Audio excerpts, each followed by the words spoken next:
I'm gonna refilm this because my hair is doing my nut in. I look disgusting. Hi guys, welcome back to my channel. In today's video, I am going to be talking about 5 things that you should probably think about before putting on a festival. So if that is something that interests you, then please do keep on watching. Also, just a quick heads up, if you are interested in me writing a review for you, or you are interested in getting any gigs booked in with me, then please do email me over at nozfest@yahoo.com and I will get straight back to you.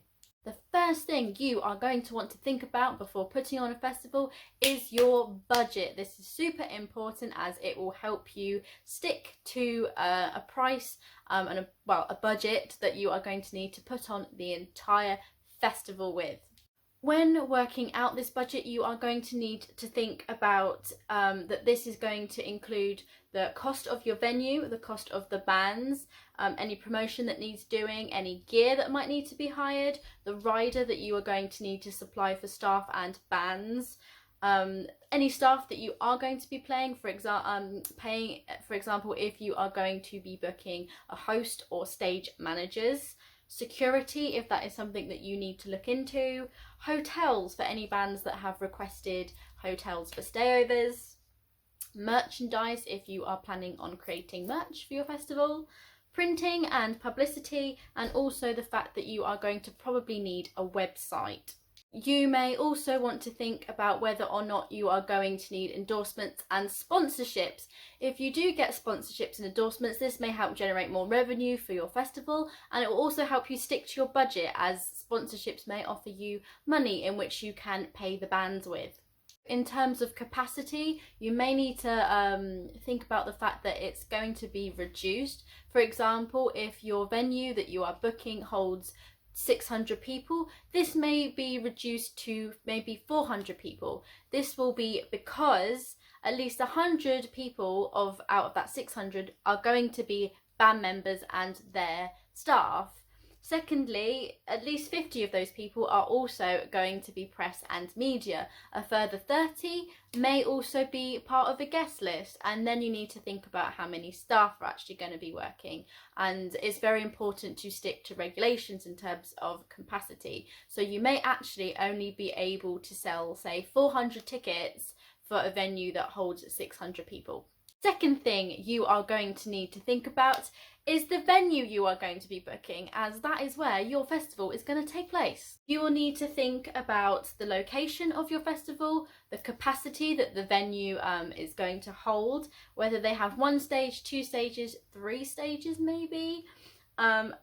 Also, you're going to need to think about, are they going to be able to supply lighting, sound, a bar, food, security, staff for the event, a place to set up merchandise, parking. Parking's very important as the bands are gonna desperately need parking, a backstage area. So when you are looking at venues, those are things you are going to really need to think about. It's definitely super helpful if the venue does have in-house gear, lighting and sound, because then you won't need to hire any more people for the day as they will have their own staff. So this will help keep your budget down as well.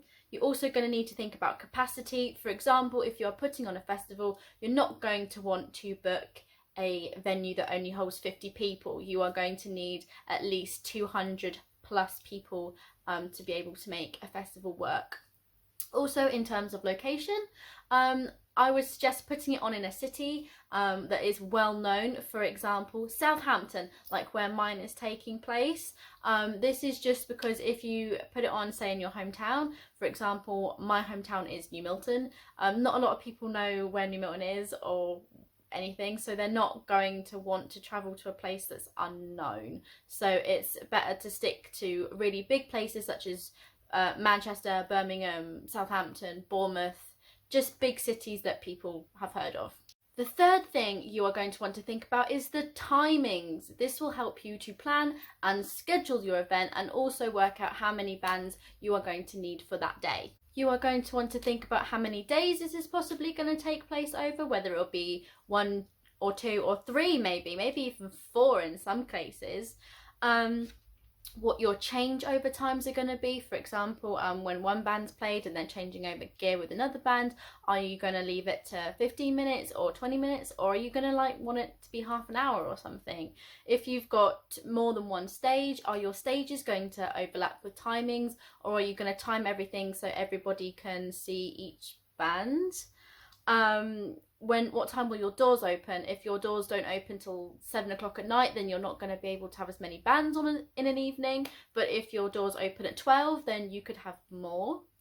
How long will the sets be? Are they all going to have the same amount of time to play, or are the first couple of bands going to have half an hour and the bigger bands have an hour? And this will determine how many bands you are going to be able to fit on your festival lineup. Fourth thing you're going to want to think about is the price. How much are you going to be charging for tickets? You will have to think about this because this will depend on your capacity and also on your budget. You are going to want to think about if you're going to make it affordable enough to be able to cover costs, and how many are you going to need to sell for your event to be a sellout show, for example. So say your budget is, I don't know, £8,000, and you need to sell at least, I don't know, 400 tickets at a certain price for it to be worth putting on. Does that make sense? Something like that. Also, do remember that the capacity could potentially be halved because of what I said earlier. So you still need to think about how pricing is going to affect that.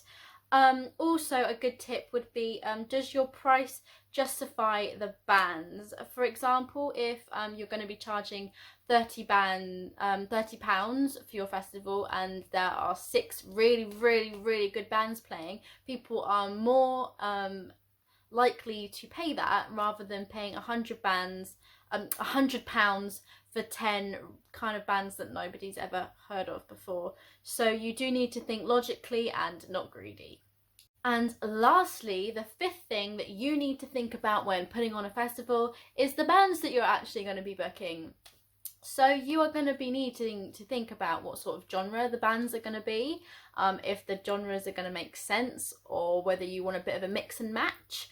Who your headline act's going to be. Once you have a rough idea of who your headline act is going to be, then you can start working around like budget and stuff, because they are going to be the most expensive part of your festival. So say for example you want Buck Cherry to headline, they're going to be quite expensive. I don't really know how much, so I'm not going to throw figures out there in case I'm wrong, but they're going to be pretty expensive. But if they're not available, you are going to know what other bands that you could possibly get instead of them that are a similar price range. I hope that makes sense. You're also going to want to make sure that you've got a really good main support band as well. So this, again, you need to look if you can afford that in your budget. I would personally say that you need at least 4 decent, really well-known acts, just because you want to bring the people in, and then you could give the other slots away to upcoming bands, local bands, people who haven't necessarily played live before, because it's just a really good opportunity to get them out playing on a festival scene and will help them gain fans. And yeah, it's just a really good way of progressing the bill. So you never want to put a really good band on first, because people might not even be there for a start. So you want to just sort of gradually build up until the headline band. So don't, give people something to stick around for. Does that make sense? I hope this video has somehow been informative. I feel like I've rambled and not explained things properly, but I hope that it somewhat makes sense to somebody and that they've got some tips out of this video. If you have enjoyed this video, then please do give it a thumbs up so I know that you have enjoyed it. If you want me to do something else, then please do comment down below. And if you have enjoyed this video, then please do subscribe to my channel if you would like to see more from me, because I'm sure I'll be making more videos, and gigs are coming back, so live footage from gigs and behind the scenes will be coming very soon. So yeah, subscribe and I shall see you guys on the next one. Bye. That is so much better already. Like, look at my hair now. Doesn't look so skew-iff. So many freaking technical difficulties today. It's not even funny. Like, my clicker isn't working and it doesn't want to work. Ugh. now I forgot what I was going to say and I've got my clicker working. Also,